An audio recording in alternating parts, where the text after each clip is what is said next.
Les organisations de la société civile et les organisations de défense des droits humains, suite aux 3 jours de manifestation et suite aux exactions nombreuses qui ont été constatées, ont souhaité faire ce point de presse pour dénoncer les violences brutales, la répression violente exercée par les forces de l'ordre et des miliciens à la solde du pouvoir, exercée donc à l'endroit des jeunes manifestants sortis main nue, à l'endroit des citoyens également.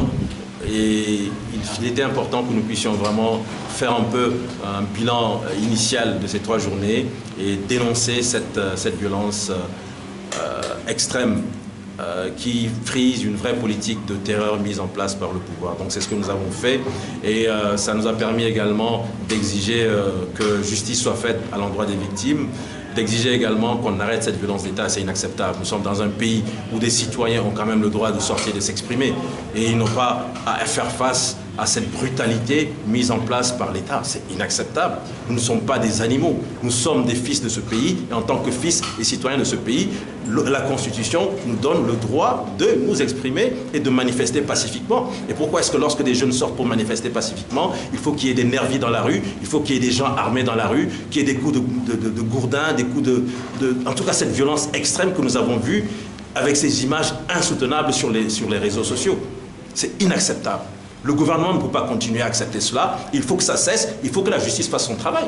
C'est révoltant, je vous assure. Merci beaucoup. J'ai une question. Est-ce que vous avez vu vous-même des blessés par balle réelle? Ceux qui ont vu les corps.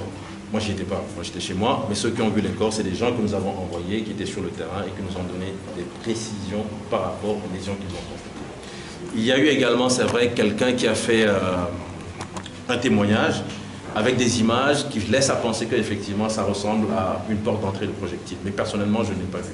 Mais ceux qui étaient sur le terrain et qui ont vu les corps ont donné des descriptions précises qui laissent à penser que c'était des lésions par arme à feu, surtout que les riverains ont fait des témoignages.